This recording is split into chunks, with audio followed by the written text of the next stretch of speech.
Alors, bonjour à tous et à toutes. Bonjour aux élèves qui sont dans cet amphithéâtre.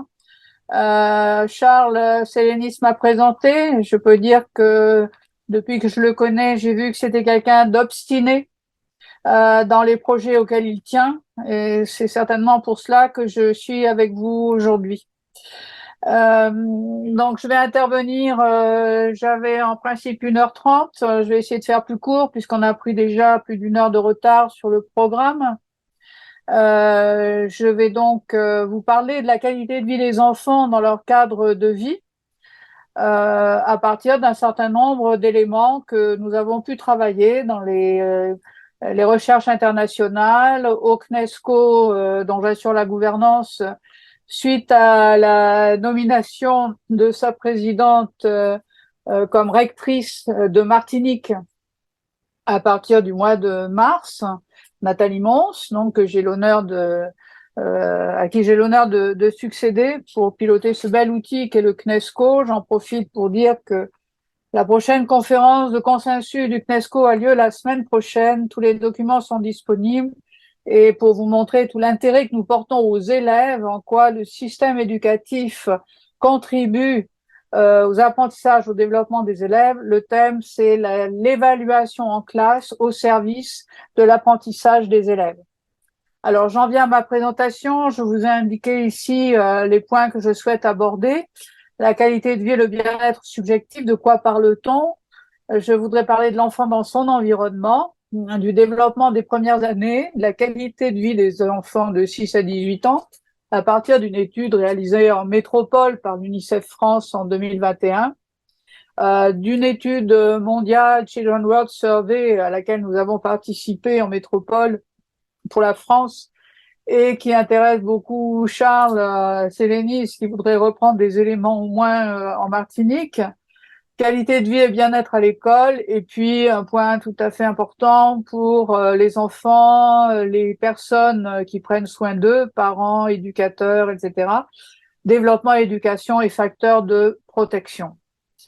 Alors, la qualité de vie et le bien-être subjectif, en fait, ça fait partie de ce qu'on appelle la santé, selon la définition de l'Organisation mondiale de la santé, l'OMS, la santé étant un état complet de bien-être physique, mental et social, et pas seulement une absence de maladie ou d'infirmité. Donc, on voit tout de suite, à travers cette définition, l'intérêt pour les facteurs de protection et pas seulement pour les facteurs de risque. Alors, la qualité de vie, c'est la perception qu'a une personne de sa place dans l'existence, dans le contexte de la culture et du système de valeurs dans lesquels il vit en relation avec ses objectifs, ses attentes, ses normes et ses inquiétudes aussi. Tout ça, ce sont des définitions de l'OMS. Alors, l'évaluation de la qualité de vie ne dépend pas uniquement d'indicateurs objectifs, des mesures sur l'accès à tel ou tel service, des résultats de tests en psychologie, par exemple, mais elle implique aussi des dimensions subjectives, c'est-à-dire le point de vue des personnes sur leur propre qualité de vie, leur satisfaction de vie. Alors, il existe des outils d'évaluation avec les enfants qui ont été adaptés en français. J'en donne quelques exemples ici selon l'âge des enfants. Et pour plus d'informations, j'ai écrit un article dans le numéro que j'ai dirigé de la revue Enfance en 2017 sur la qualité de vie des enfants, donc concernant les évaluations de cette qualité de vie. C'est une thématique de recherche assez récente qui date des années 2000, à la fois en psychologie, en éducation, en sociologie. Il s'agit d'une évaluation à la fois cognitive et affective faite par une personne de son niveau de satisfaction dans les différents domaines de sa vie. Alors, ceci fait référence à des besoins psychologiques fondamentaux qui sont définis par certains auteurs en termes d'autonomie, de compétence et de relation à autrui. Et cette dimension de relation à autrui est très importante. Difficile d'avoir un bien-être tout seul sans relation à autrui. Et la satisfaction de ces besoins psychologiques fondamentaux est essentielle au développement et au bien-être. Alors, le bien-être subjectif à l'école est l'une des composantes importantes de la qualité de vie des enfants, parce qu'ils y passent beaucoup de temps, parce que c'est un lieu d'apprentissage et de développement formateur pour l'avenir. Alors, deuxième point, l'enfant dans son environnement. Je vous ai présenté ici un graphique qui correspond à ce qu'on appelle une conception écologique du développement, emprunté là à un auteur bien connu qui s'appelle Bronfenbrenner. Il s'agit de penser les conditions de vie des enfants à l'école et au-delà de l'école, mais en interaction, de manière systémique, si je peux dire. Alors, vous avez au cœur de ce schéma l'enfant en tant qu'individu, ce qui constitue un microsystème. Et cet enfant, il est en relation avec sa famille immédiate, ses parents ou son parent, si c'est une famille monoparentale. Il va aussi assez vite dans des centres d'accueil des jeunes enfants ou chez une nounou, etc., pour certaines familles et certains enfants. Donc, tout cela crée des liens entre eux et avec l'enfant, et cet ensemble-là de microsystèmes est lui-même inclus dans un système plus large qui comporte la famille étendue, qui comporte les services de santé, l'éducation, le travail des parents. S'il n'agit pas directement sur l'enfant, il agit de manière médiatisée par la place qui tiennent les parents, les relations au travail des parents qui déterminent aussi les relations à l'enfant. Et puis, dans un cadre plus large, ce sont les valeurs, les lois, les règles sociales du pays aussi dans lequel on habite. Bien sûr, j'ai oublié au niveau en dessous les voisins, les amis, qui constituent aussi un réseau extrêmement important pour le développement de l'enfant. Donc ce modèle, si je vous le présente, c'est pour attirer votre attention sur les interactions entre les personnes et leur environnement tels qu'ils le perçoivent.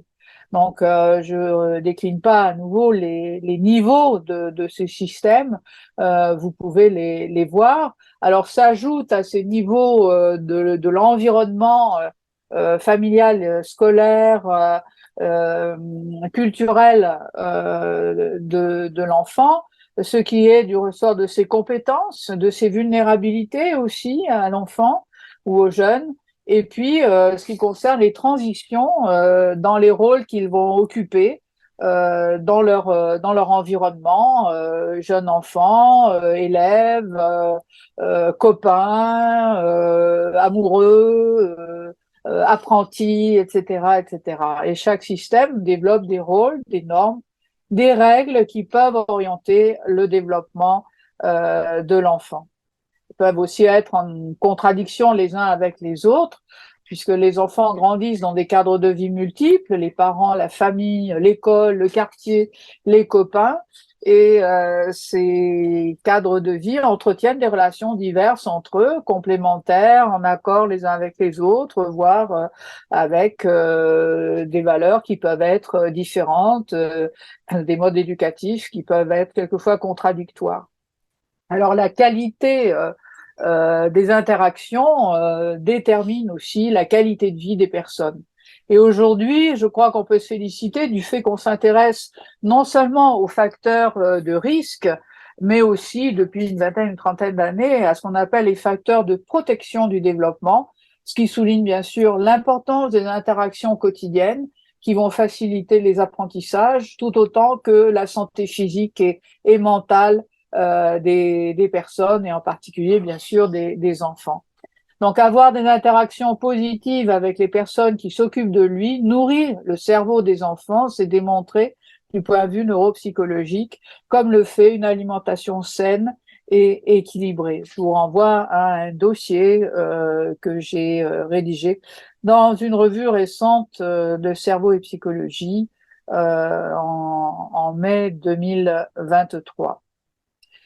Alors, le développement des premières années, qu'est-ce qu'on appelle la petite enfance? Eh bien, il y a eu des définitions variables. On a parlé des 1000 premiers jours, qui était une conception de l'UNESCO pour essayer de se mettre d'accord sur les besoins de développement, d'accompagnement, d'éducation, de soins des jeunes enfants, donc dans ces 1000 premiers jours, mais on a bien élargi depuis cette définition en prenant appui sur la définition que donne l'OMS, à savoir celle des 8000 premiers jours, ce qui nous renvoie en gros aux 7 premières années de la vie des personnes. Alors, est-ce qu'on peut découper pour autant le développement de l'enfant en période distincte? Non, certainement pas. Les limites en âge varient aussi d'un enfant à l'autre en fonction des expériences de vie, en fonction du tempérament, et puis c'est très important en fonction des compétences que les adultes reconnaissent à l'enfant, même si bien sûr pour tous les enfants les processus du développement sont similaires.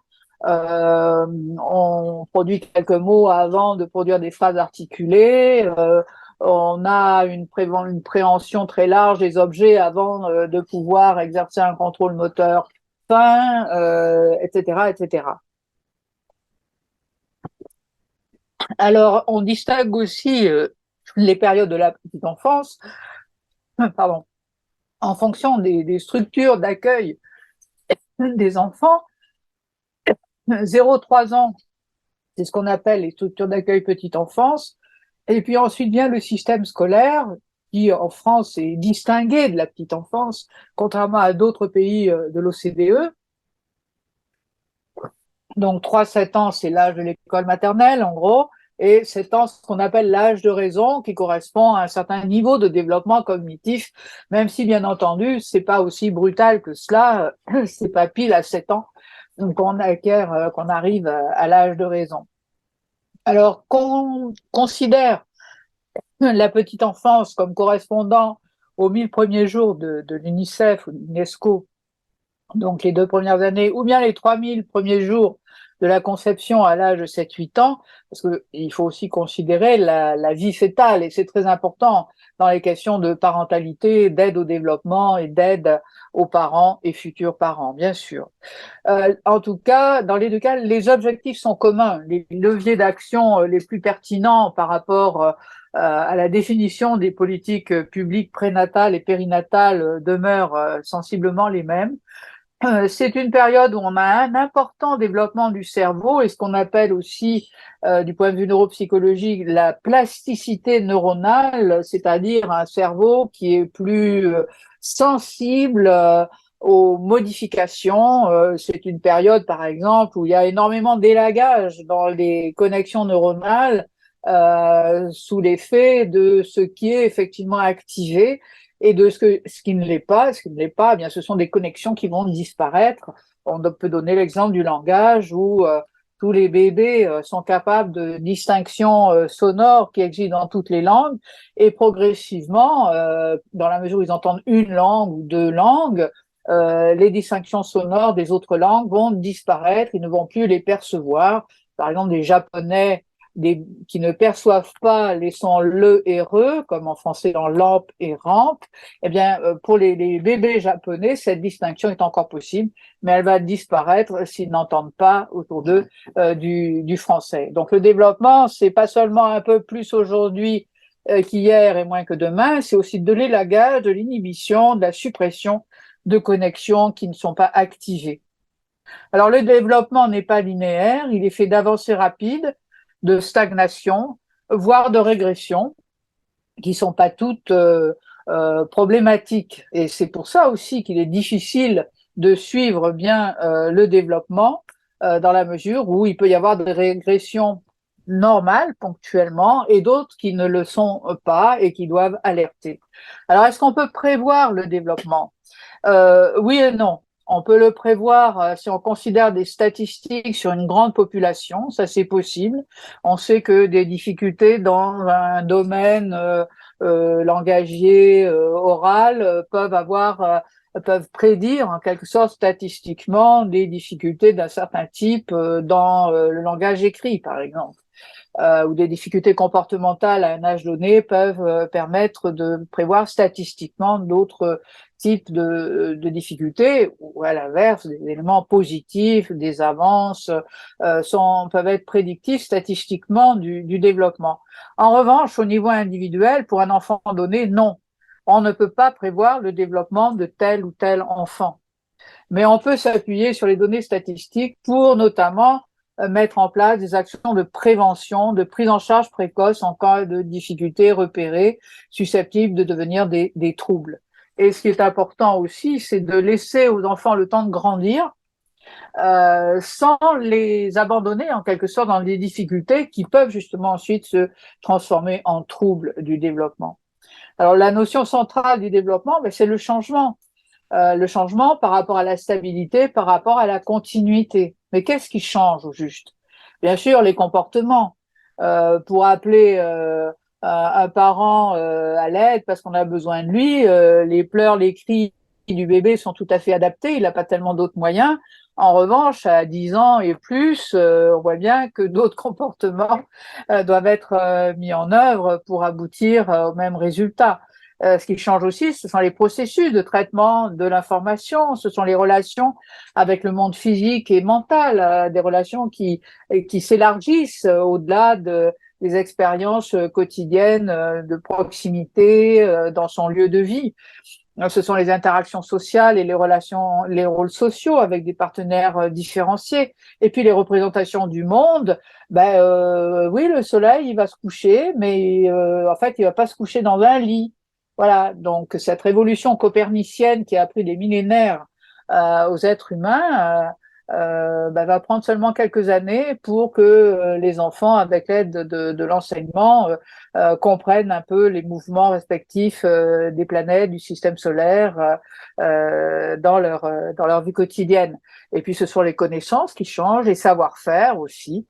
Alors, quelles sont les sources du changement? Eh bien, elles sont multifactorielles et en interaction. Hein. C'est pas uniquement biologique, c'est pas le cerveau qui nous détermine. Hein. C'est jamais qu'une boîte à outils qui nous permet de fonctionner, mais c'est aussi la culture, l'éducation, c'est aussi l'expérience personnelle. Et comme je vous le disais, tout ça va façonner le cerveau lui-même. Donc, on a même des interactions entre le biologique, la culture, l'éducation et l'expérience. Et ce sont bien sûr à la fois des changements quantitatifs et des changements qualitatifs, c'est-à-dire la capacité à faire plus de choses, à connaître plus de choses, etc., mais aussi des changements qualitatifs dans les relations à l'environnement physique, dans les relations à l'environnement humain. Alors, les nouvelles acquisitions, ça correspond aussi à une réorganisation de capacités antérieures ou de nouvelles stratégies. Et ça peut se traduire ponctuellement par de moindres performances, ce qu'on appelle des courbes en U, où d'un coup, l'enfant fait moins vite ou moins bien ce qu'il faisait auparavant, parce que est en train de se reconstruire une nouvelle manière d'appréhender les situations, les problèmes qui sont posés. Et une fois que ces nouveaux modes d'appréhension des problèmes, des questions qui se posent à lui sont en place, eh bien, il va y avoir une accélération, une amélioration sensible des performances.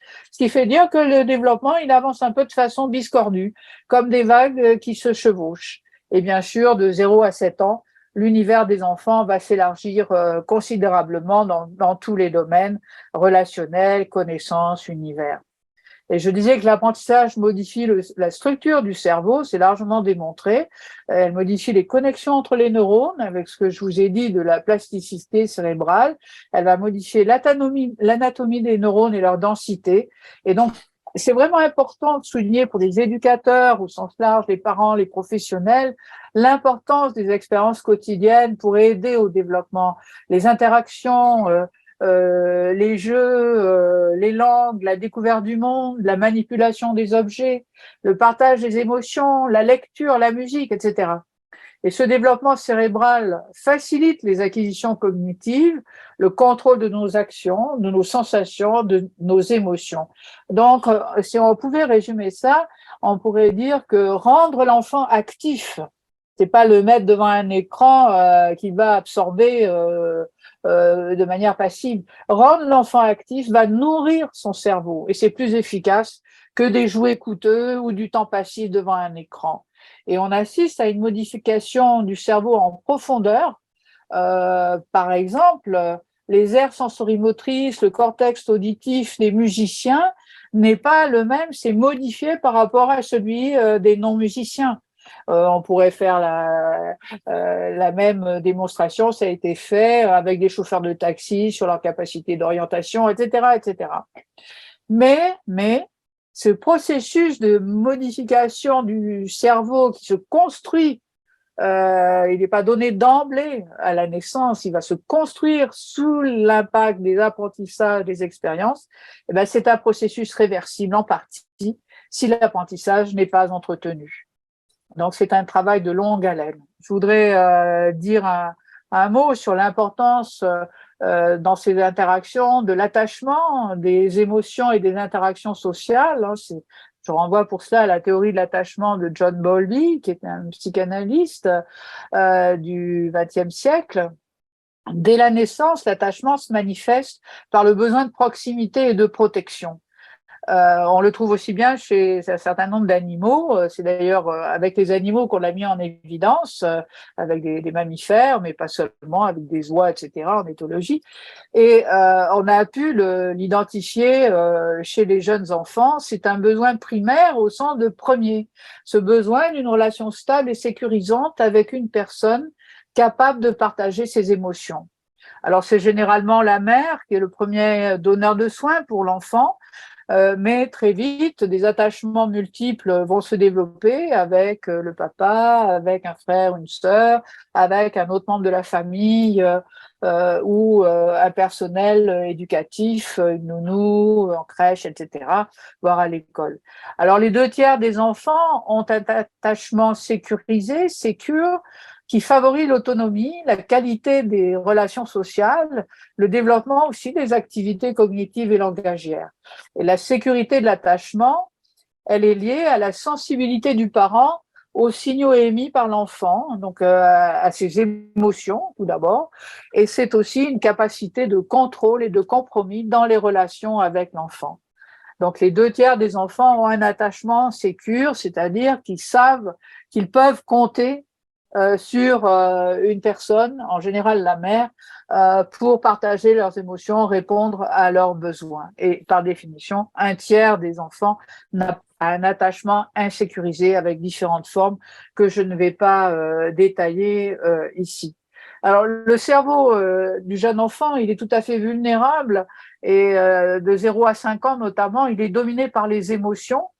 Il faut pouvoir aider l'enfant à les exprimer et l'apaiser parce que ça favorise la maturation du cerveau. Il est en quelque sorte envahi par ses émotions qu'il peut difficilement contrôler et ça, il faut l'expliquer, le faire comprendre aux parents et aux éducateurs aussi quelquefois parce que c'est là qu'il peut y avoir des risques de violence parce que on veut à tout prix que l'enfant puisse dominer ses émotions alors qu'il n'en est pas capable et on sait que pouvoir l'apaiser va l'aider à contrôler ses émotions plutôt que de le fâcher. Alors, à partir de leur première relation d'attachement, les enfants vont développer des représentations qui orientent leur relation avec les partenaires, ce qu'on appelle des modèles internes opérants, c'est-à-dire s'ils ont un attachement sécure avec, disons, leur mère, leur principale figure d'attachement, comme on dit quelquefois, eh bien, ils seront plutôt confiants dans les relations qu'ils vont essayer d'avoir avec d'autres personnes. Si c'est pas le cas, ben, ils vont être beaucoup plus méfiants d'emblée en rencontrant d'autres personnes. Donc, ces premières relations d'attachement à un parent vont orienter les suivantes. Donc, différentes formes d'attachement insécurisées, avec évitement du contact, surtout après une absence, qu'on appelle attachement résistant, un attachement ambivalent, ils recherchent ou ils évitent le contact selon le moment, sans être réconfortés par le retour du parent, ou le plus ennuyeux, c'est un attachement désorganisé avec des réactions contradictoires, incohérentes, qui sont fréquentes si l'enfant a été victime de maltraitance ou de violence de la part de ses figures d'attachement. Donc, pouvoir repérer le type d'attachement de l'enfant est aussi une aide à des prises en charge par les éducateurs et c'est aussi une aide à la parentalité pour aider à développer une relation d'attachement sécure entre les parents et les enfants. Alors, il faut quand même souligner que la violence quotidienne existe pour une majorité des enfants, surtout une violence verbale, de crier sur l'enfant, le dénigrer, dire qu'il est bon à rien, etc. Voire une violence physique, ça a été mis en évidence par l'UNICEF dans un rapport de 2014. Alors les conséquences de cette violence quotidienne, ça rend les enfants insensibles, ça entraîne un manque d'empathie, une agressivité et d'autres difficultés. Alors, la qualité de la relation enseignant-élève va aussi jouer un rôle, bien sûr, dans la suite du développement. Il faut savoir que ces attachements insécurisés sont souvent associés à des difficultés, donc passivité, agressivité, grande dépendance à l'égard des adultes, anxiété. Et c'est important aussi en tant qu'éducateur de savoir que des relations positives et sécurisées avec d'autres personnes, par exemple les adultes en accueil préscolaire, à l'école, les autres enfants, eh bien, ces relations positives peuvent modifier ces représentations et assurer des fonctions de protection aux enfants insécurisés dans leur famille. Donc, toutes ces relations avec des éducateurs sont tout à fait importantes, même si elles ne peuvent pas compenser complètement des relations insécurisées. Donc, c'est très important quand on travaille sur la parentalité. Je voudrais dire un mot sur le bilinguisme parce que je pense qu'en Martinique, c'est une question qui se pose avec des langues familiales. Il peut y avoir des langues d'immigration et puis le français. Bon, il y a les créoles, il y a le français, langue d'enseignement, langue nationale. On a pu montrer l'influence précoce de la langue de l'environnement sur l'organisation perceptive, la phonation de l'enfant, sa sensibilité aux sonorités des langues, c'est ce que je vous ai dit tout à l'heure. On sait que les étapes d'acquisition du langage sont identiques pour les bilingues et les monolingues. Si l'exposition à une deuxième langue a lieu avant 3 ans, on va parler à ce moment-là de bilinguisme simultané, mais il n'y a pas un bilinguisme, il y a une grande variabilité inter- et intra-individuelle du développement langagier chez les bilingues et les monolingues, donc entre les individus, et intra-individuel, selon la situation dans laquelle on se trouve, parce qu'on est en train de parler avec papa, maman, ou à l'école, ou avec des copains, ou un membre de la famille qui ne parle pas telle langue, eh bien là, on va avoir une grande variété de registres, en quelque sorte. Alors, on sait aussi que le stock de vocabulaire du bilingue dans chacune des deux langues est plus limité que celui d'un monolingue, ce qui les fait passer quelquefois les enfants bilingues comme des enfants ayant un lexique insuffisant par rapport aux autres. Mais c'est leur faire un mauvais procès, parce qu'en fait, ils ont un vocabulaire dans deux langues. Et ce vocabulaire, globalement, il peut être plus étendu que celui d'un monolingue dans sa langue. Donc ça, il faut le tenir en compte et ça va se rejoindre souvent vers l'âge de 8-9 ans où les vocabulaires dans chacune des deux langues va se retrouver équivalent à ceux des monolingues. On sait aussi que c'est un avantage d'être bilingue parce que les capacités de communication des bilingues sont supérieures à celles d'un monolingue. Et on sait, il faut le dire, que le mélange de codes, c'est normal dans le langage du bilingue, ça tend à disparaître si l'entourage ne mélange pas cette capacité des enfants de mettre des mots de créole dans du français, de l'anglais dans du français ou du bushinangue dans une autre langue, etc. Alors, donc, on peut plaider, au vu des recherches internationales par rapport à l'anglais, langue d'enseignement, par rapport au français, langue d'enseignement, nos propres travaux. Je cite le travail qui vient d'être publié par ma collègue de Nantes, Isabelle Nocus, sur bilinguisme au pluriel des enfants en contexte multilingue. Elle a travaillé notamment sur les DOM, TROM, et pas seulement en métropole, donc. Les effets du bilinguisme sont positifs sous deux conditions.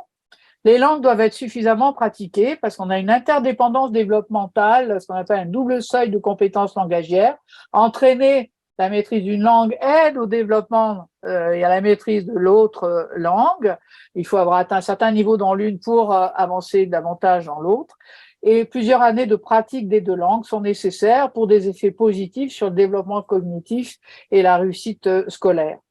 Alors, deuxième élément important, deuxième condition pour des effets positifs du bilinguisme, les langues doivent être valorisées par la famille et par l'école, ce qu'on appelle la bilingualité additive, et ça s'additionne ces compétences dans deux langues et non pas une bilingualité dite soustractive où le développement d'une langue se fait au détriment de l'autre ou va déprimer en quelque sorte le développement de l'autre. C'est vraiment important parce que dans nos travaux, alors personnellement, j'ai pas travaillé en Martinique, mais je travaille en Guyane, en Nouvelle-Calédonie, en Polynésie.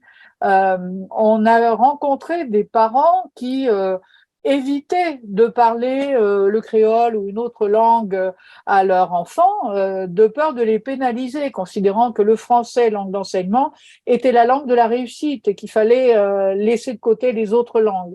En fait, c'est plutôt une erreur et il faut considérer que être bilingue, c'est une richesse et qu'il n'y a pas des petites langues et des grandes langues. Il faut vraiment les valoriser et donner cette double compétence, voire triple compétence aux enfants.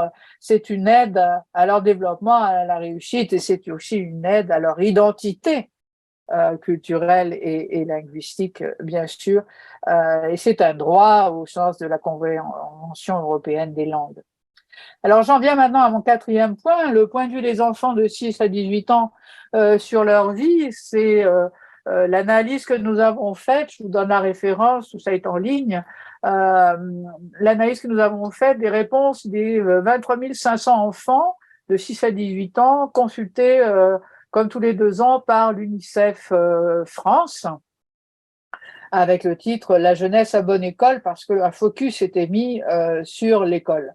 Tout d'abord, alors je suis désolée, mais ça a été conduit uniquement en métropole. C'est pas de notre fait. Nous avons analysé les réponses. Donc 25 300 enfants avec des privations en augmentation par rapport à la consultation précédente, avec un chômage parental qui s'avère aussi la variable la plus pénalisante. Là, sur le diagramme, vous avez la consultation 2018 en bleu et 2021 en orange. Et vous voyez, pénalisation d'activité, de sociabilité amicale et dans le domaine de la santé qui ont augmenté de 2018 à 2021. Le Covid, le confinement est passé par là, bien sûr. Et puis, l'accès au savoir a plutôt les privations sont plutôt en diminution, de même pour les privations matérielles. Alors, quand on regarde les réponses sur un certain point, sur un certain nombre de points, ce qui nous a frappé, c'est la peur de l'avenir. Près d'un tiers des enfants se déclarent angoissés de ne pas réussir à l'école, plus de 50% angoissés de ne pas réussir dans la vie. La peur de l'échec semble liée au manque de sens qu'ils donnent aux apprentissages. Ils estiment ne pas être assez préparés par l'école pour aborder leur avenir sereinement. Et seul 1 sur 2 estime apprendre vraiment des choses pour plus tard à l'école, les 13-18 ans étant les moins optimistes. Et pour eux, c'est la famille qui accompagne le mieux vers la vie d'adulte. 85% la valorise en matière d'apprentissage dans le domaine des émotions, des compétences psychosociales, l'empathie, la capacité à résoudre des problèmes, à communiquer efficacement avec autrui, etc. Et on a pu mettre en évidence un impact négatif des privations, notamment des activités, de la sociabilité amicale et de la santé, sur les apprentissages des enfants. Et je vous ai parlé de sécurité d'attachement, y compris avec des éducateurs. 27% disent qu'ils n'ont pas un adulte de confiance à qui se confier dans leur établissement scolaire.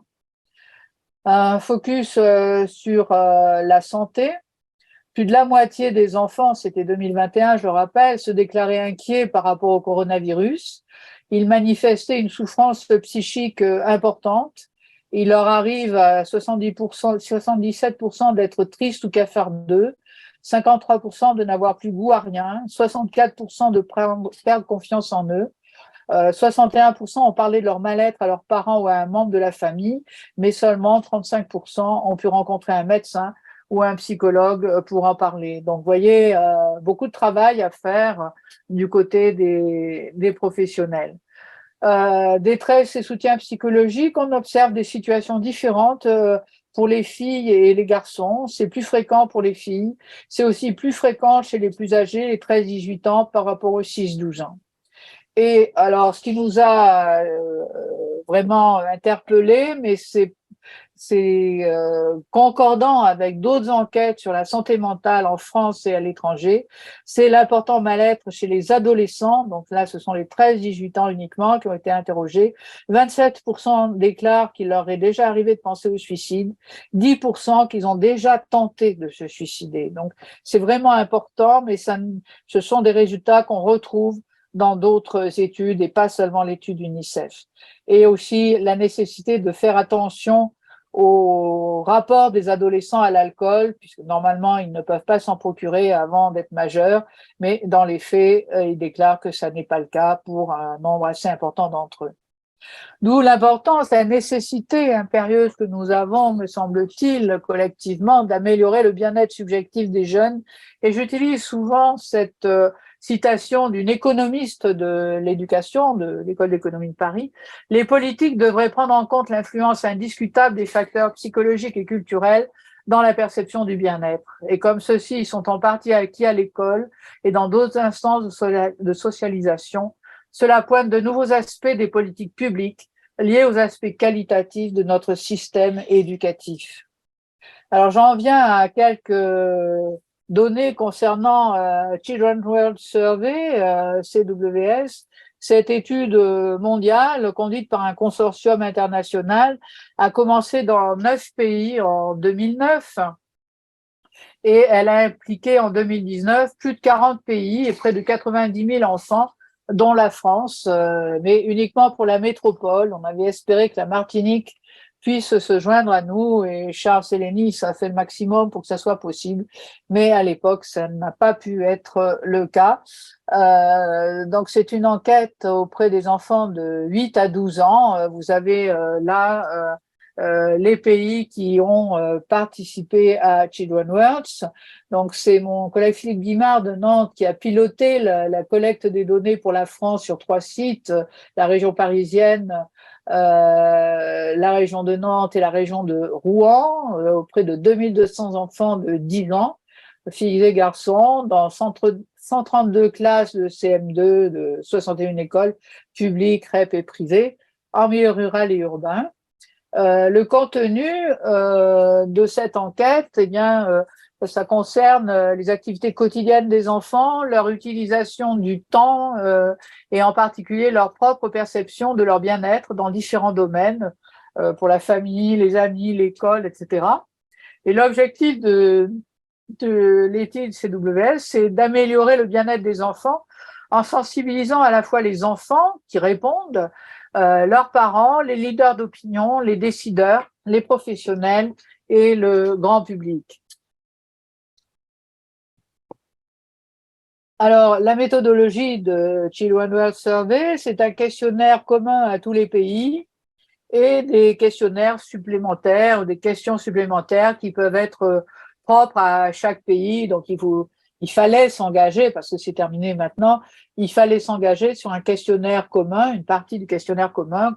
Il est en anglais, il fallait traduire dans la langue de chaque pays, avec un procédé de rétro-traduction, etc. Et on pouvait poser des questions supplémentaires dans les pays propres aux préoccupations des chercheurs. Et les enfants répondaient individuellement en classe, par écrit ou sous format numérique. Donc, je vous ai mis ici les questionnaires communs à tous les pays, des données sociodémographiques, la maison, les gens avec lesquels vit l'enfant, ses amis, les loisirs, l'école, comment il se sent à l'égard de la vie en général, l'endroit où il vit, l'argent, ce qu'il possède, comment il utilise son temps, les droits des enfants et la vie dans son pays, son point de vue sur ces questions. Et puis pour la France, on avait en relation avec les préoccupations des chercheurs de l'équipe, qui sont les signataires de l'article que je vous ai mis en bas en référence, la pratique de plusieurs langues, les loisirs et les questions concernant le handicap et des maladies chroniques. Alors, voici quelques éléments de réponse. Est-ce que les enfants de 10 ans sont satisfaits de leur vie? Eh bien, vous voyez la répartition, 9 à 10, c'est la note maximum, 7 à 8, c'est un peu moins satisfait, et jusqu'à 0 à 1, sur la droite, la plus faible satisfaction. Donc, vous voyez que globalement, les enfants en France sont très majoritairement satisfaits sur les questions concernant la santé, les biens matériels, l'habitation, les amis, la famille, la vision du futur. Ensuite, ça descend un peu avec le sentiment de sécurité, de liberté, l'apparence physique et la vie d'élève qui est en bas. Bref, une satisfaction globale pour 80% des enfants sur l'ensemble des questions. On peut voir que les garçons sont plus satisfaits en ce qui concerne le sentiment de sécurité, l'apparence physique et le lieu de vie. Et les filles, quant à elles, sont plus satisfaites de leur vie d'élève, de leur famille. Elles se sentent plus tristes, plus calmes et aussi plus stressées que les garçons. C'est voilà. Différence urbain-rural, les enfants en ville sont plus nombreux à se sentir pleins d'énergie, mais ils s'ennuient davantage que ceux qui vivent en milieu rural. Alors, quand on compare les strates d'établissement, le sentiment de sécurité est plus élevé dans les écoles du secteur public qu'en REP et dans le secteur privé. Et la satisfaction du lieu de vie est plus importante dans le secteur public et privé par rapport au secteur des REP. Maintenant, quelques mots sur la qualité de vie et le bien-être à l'école, et je vous renvoie au rapport que j'ai rédigé en 2017 sur la qualité de vie à l'école, le rapport scientifique pour le CNESCO. Je vous indique que pour 2023, la prochaine conférence de comparaison internationale que nous allons organiser, que nous sommes en train de préparer, j'avais encore une réunion ce matin, concerne la qualité de vie à l'école, notamment ce que font les établissements pour développer, améliorer la qualité de vie dans l'établissement, mais qualité de vie à la fois celle des élèves, mais celle des enseignants, les relations avec les parents, etc. Et donc, si en Martinique, vous avez des exemples à faire valoir d'innovation, d'initiative, eh bien, prenez contact avec nous, avec le CNESCO, pour voir comment nous pourrons, le moment venu, les valoriser dans des documents de cette conférence ou la conférence elle-même au niveau des ateliers que nous organiserons. Alors, le bien-être des élèves, comment le définir? Il y a plusieurs termes. Pour moi, ils sont un peu similaires. Je ne veux pas entrer dans les détails conceptuels. Qualité de vie scolaire, bien-être à l'école, satisfaction de vie scolaire. Alors, le bien-être perçu à l'école, c'est une dimension de la qualité de vie des enfants qui comporte aussi la qualité de vie en famille, dans l'environnement, dans les relations avec les pairs et d'autres éléments. Et c'est aussi un objectif de l'éducation, il faut le rappeler, parce que ces objectifs sont toujours objets de débat en France. Faut-il développer les connaissances, améliorer les performances scolaires, est-ce le seul objectif de l'école, ou doit-on aussi considérer l'épanouissement personnel? Je crois que depuis une bonne dizaine d'années au moins, au niveau des États et même de la Commission des communautés européennes, on considère que l'épanouissement personnel est aussi important à prendre en compte que les seules performances scolaires. Et c'est un lieu de vie essentiel, l'école, pour les enfants et les adolescents. De par l'importance des expériences vécues à l'école, on sait que ceux qui sont satisfaits de leur vie à l'école vont développer de meilleures stratégies d'adaptation, augmenter leurs ressources personnelles face aux obstacles, aux difficultés. Et c'est un peu l'inverse, bien sûr, pour les élèves insatisfaits de leur vie à l'école. Alors pour autant, il y a des insatisfactions fréquentes par rapport à l'école et qui sont variables aussi selon les pays. Et pour nous, c'est très important, je le dis si les élèves dans la salle écoutent, c'est très important de prendre en compte le point de vue des enfants. C'est une question d'éthique, ça fait partie des droits des enfants dans la Convention internationale des droits des enfants, mais pour nous, c'est aussi un intérêt scientifique parce que les enfants, les jeunes apportent des éléments d'information complémentaires sur leur vie par rapport à ce que nous disent les adultes. Les enfants sont les experts de leur propre vie, il faut vraiment le considérer ainsi. Alors, le bien-être subjectif à l'école, on peut le décomposer en trois composantes. La satisfaction scolaire par rapport aux apprentissages, aux relations avec les enseignants, aux relations avec les pairs, etc. Ce sont aussi des affects positifs, se sentir détendu, à l'aise, heureux même à l'école, et des affects négatifs avec des circonstances où on se sent déprimé, bouleversé ou bien où on s'ennuie. Et c'est important de concevoir des outils d'évaluation qui permettent d'identifier le degré de satisfaction des enfants par rapport aux expériences qui affectent leur vécu à l'école chaque expérience étant une dimension particulière de leur bien-être subjectif. Vous voyez, il est question de climat scolaire, avec aussi les questions de stratégie d'équipe, de justice scolaire, de pédagogie, coopération, de prévention des violences et du harcèlement, de coéducation avec les familles, des politiques partenariales avec des associations, des observatoires, etc. Tout cela fait partie du climat scolaire et va influencer la qualité de vie à l'école. Alors, nous avions conçu un questionnaire qu'on appelle BSCOL, bien-être scolaire, à Nantes, avec 6 dimensions, les relations avec les pairs, les activités scolaires, la classe, le rapport aux évaluations, les relations avec les enseignants, les sentiments de sécurité. Et pour chaque dimension, je vous ai donné un exemple d'item de questions. Ce questionnaire est disponible en accès libre et gratuit sur le site du CREN, du laboratoire. Alors, on a identifié la structure de ce questionnaire qui a été validé, qui peut être utilisé avec une bonne valeur psychométrique, comme on dit, et on peut dégager 4 dimensions largement positives pour les enfants, écoliers et collégiens, et 2 plus négatives. Donc, en vert, vous avez les positives, les relations avec les pairs, la satisfaction par rapport aux activités scolaires et par rapport à la classe, le sentiment de sécurité dans l'établissement, et en rouge, le rapport aux évaluations et les relations avec les enseignants. Donc, j'y reviens pour les aspects négatifs. Par exemple, 60% des enfants trouvent qu'ils ont trop de devoirs à faire à la maison. Et encore davantage chez les collégiens, c'est 73% par rapport aux écoliers, eux, 49%. 57% trouvent qu'ils travaillent trop à l'école ou au collège, vous voyez, 55% pour les écoliers, 60% pour les collégiens. Autre dimension négative, enfin globalement plus négative, les relations enseignants-élèves. 58% aimeraient que les professeurs expliquent davantage les choses difficiles, et c'est encore plus vrai au collège qu'à l'école.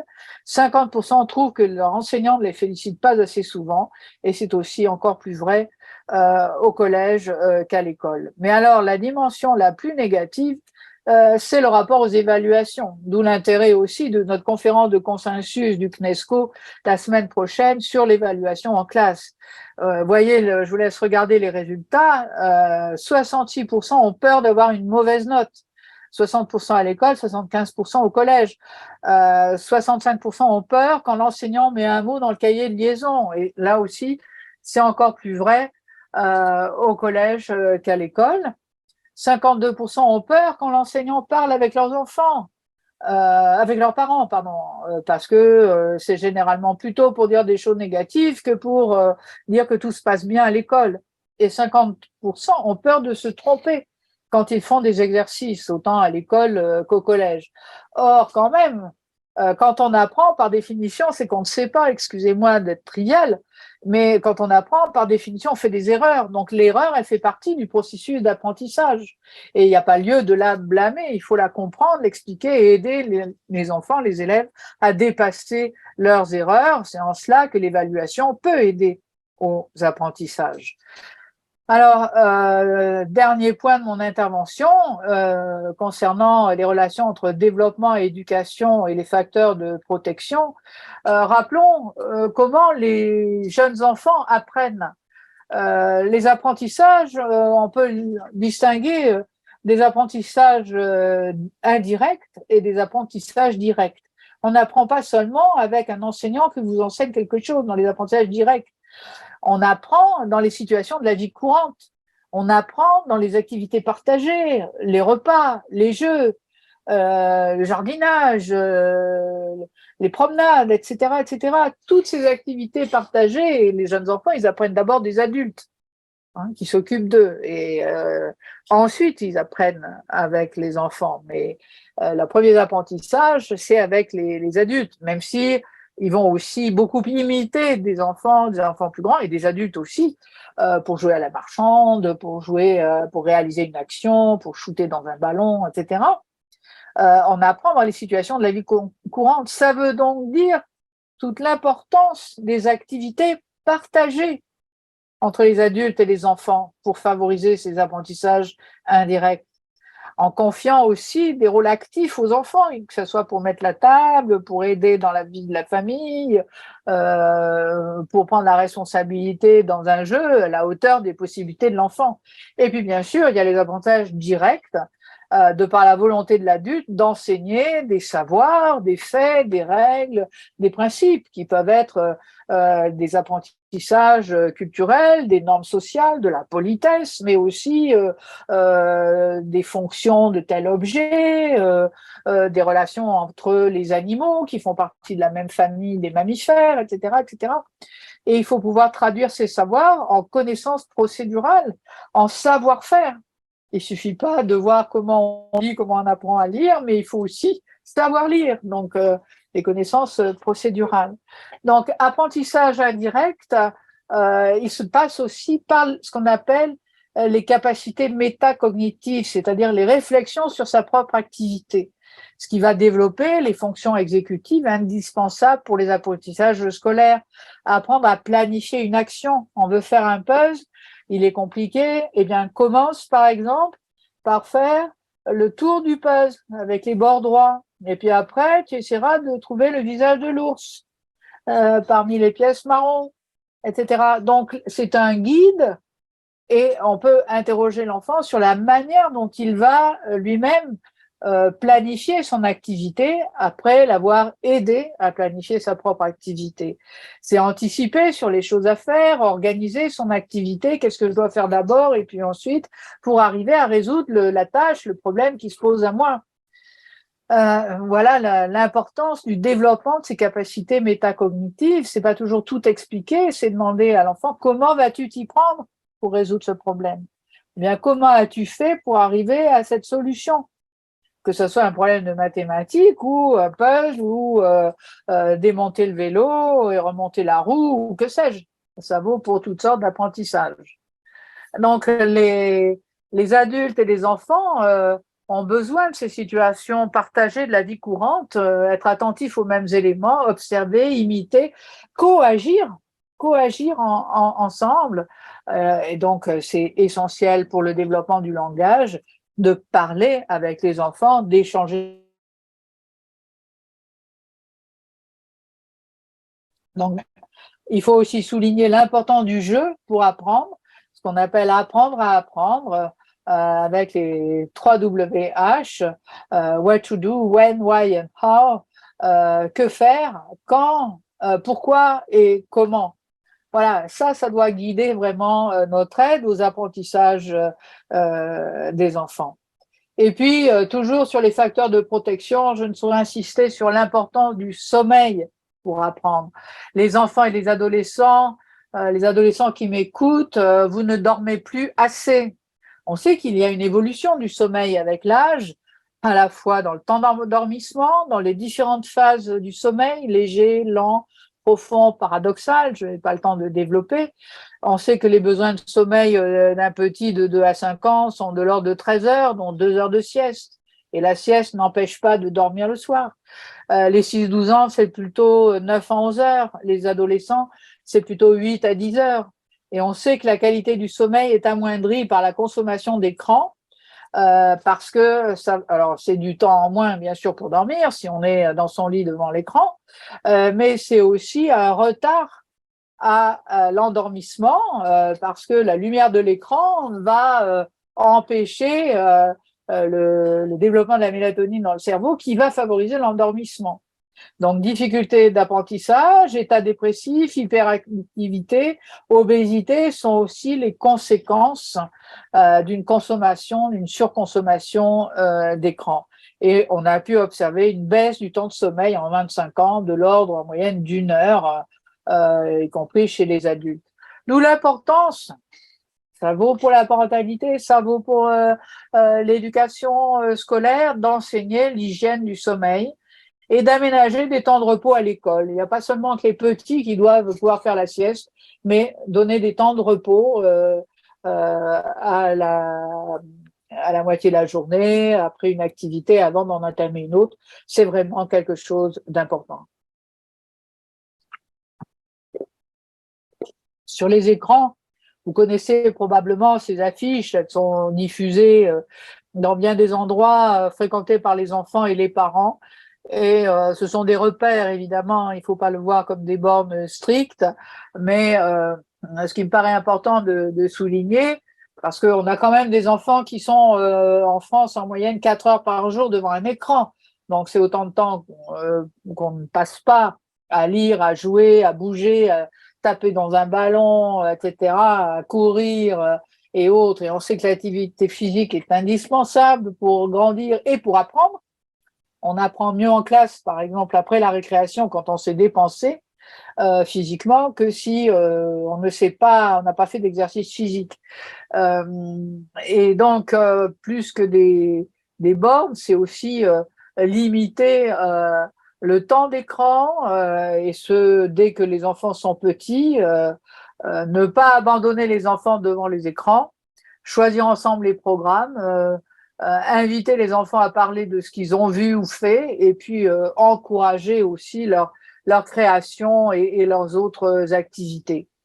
Je reviens, je reboucle avec ce que j'ai dit au début. L'architecture cérébrale évolue sans cesse pour s'adapter à son environnement.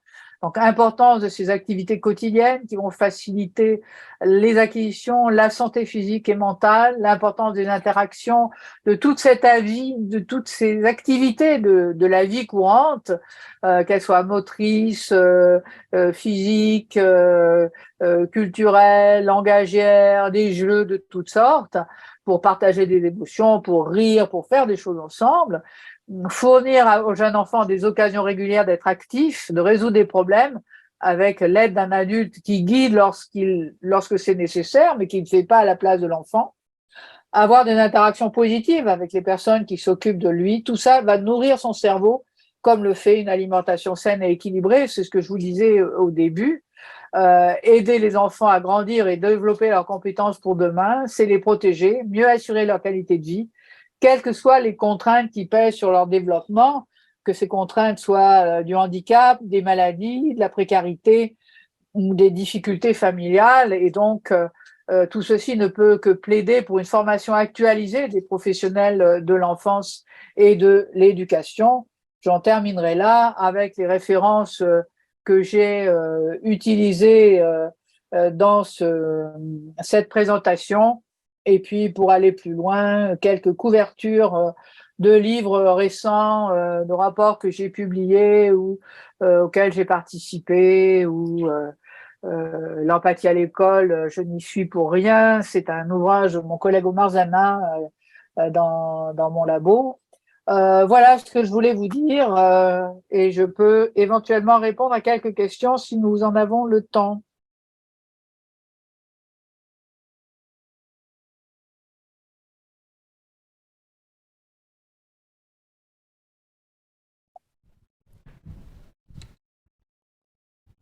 N'y aurait-il plus personne Bien. chez vous?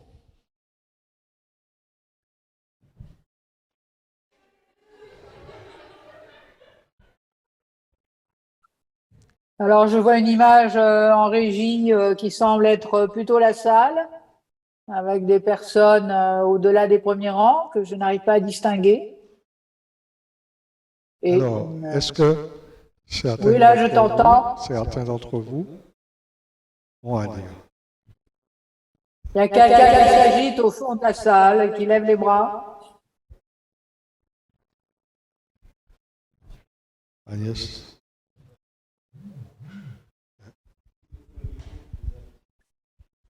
Le micro de l'intervenant est arrêté. Il faut rouvrir le micro. Bonjour, vous m'entendez? Oui, j'entends très bien. Oui, bonjour, je suis Philippe Crouzol, conseiller formation au Centre national de la fonction publique territoriale. Et je voudrais d'abord vous remercier pour votre brillante Oh là là, intervention. votre intervention est complètement hachée et inaudible Ok, pour moi. ça Un va peu mieux? mieux. D'accord. Donc, je disais que je suis Philippe Crouzol, conseiller formation au CNFPT, le Centre national de la fonction publique territoriale. Et je-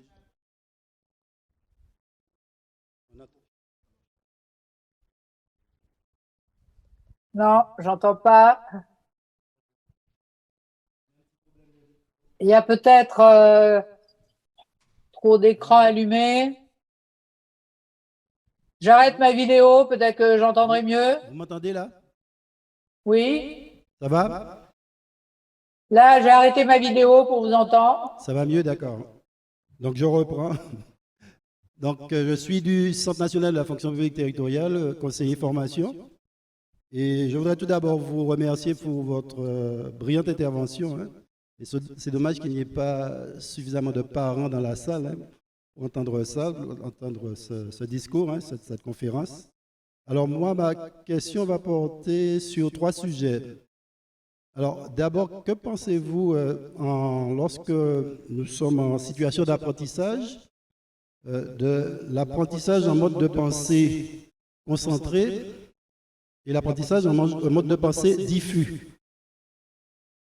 Ensuite, les neuroscientifiques ont constaté que les jeunes qui jouent aux jeux vidéo ont souvent développent des capacités et deviennent des HP, des hauts potentiels, et souvent s'ennuient à l'école lorsqu'ils ont les enseignements traditionnels du professeur. Alors, je voudrais savoir ce que vous en pensez. Et puis, avec le progrès des neurosciences sur l'étude du cerveau, qu'en est-il de nos traditionnelles théories pédagogiques, à savoir le constructivisme et le behaviorisme? Est-ce que c'est encore d'actualité?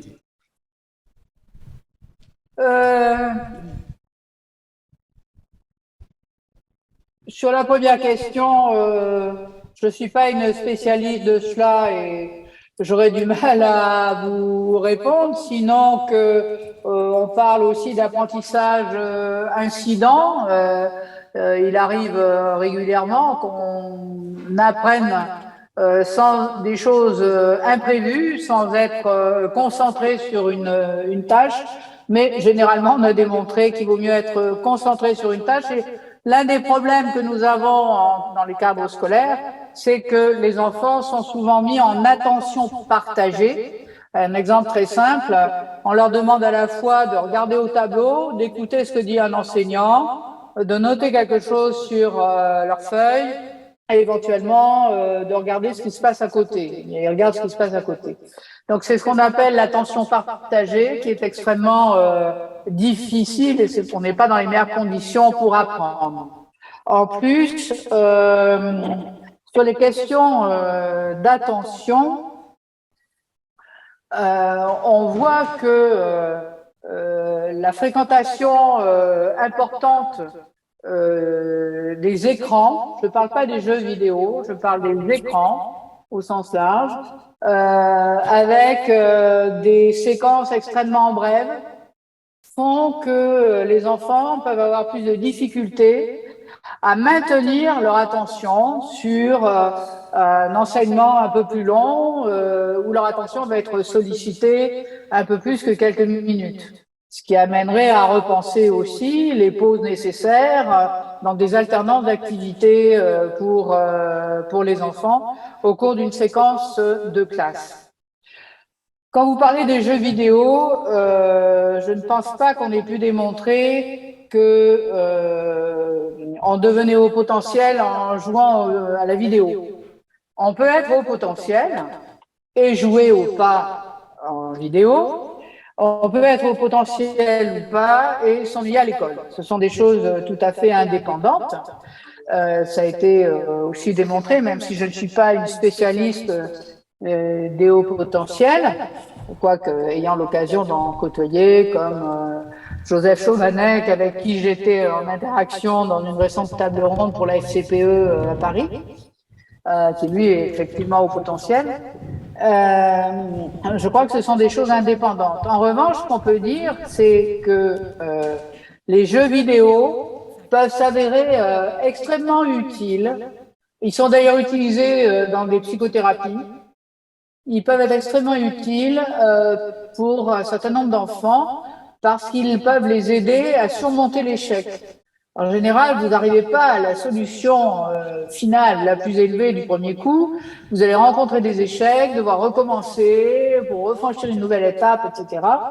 Et c'est ainsi que les enfants arrivent à progresser en apprenant à dépasser leurs échecs, à trouver des solutions. C'est aussi un moyen d'être en interaction avec d'autres enfants dans ces jeux en ligne, de trouver des solutions à plusieurs, etc. Et donc ça peut être tout à fait enrichissant pour leur vie personnelle, pour leur sentiment d'efficacité, pour leur confiance en eux et pour leur réussite dans les apprentissages. Parce que ce que nous avons pu montrer, je ne l'ai pas abordé dans mon intervention, c'est que les liens entre qualité de vie à l'école et qui est un élément de la qualité de vie, j'espère vous avoir montré que c'est pas indépendant non plus de la qualité de vie en général dans la famille, avec les copains, etc. Les liens entre qualité de vie et performance scolaire existent, c'est-à-dire se sentir bien à l'école va aider à une meilleure réussite, mais pas directement. C'est médiatisé, cette relation est médiatisée par le sentiment d'efficacité personnelle. Un concept développé en psychologie sociale américaine et largement utilisé depuis.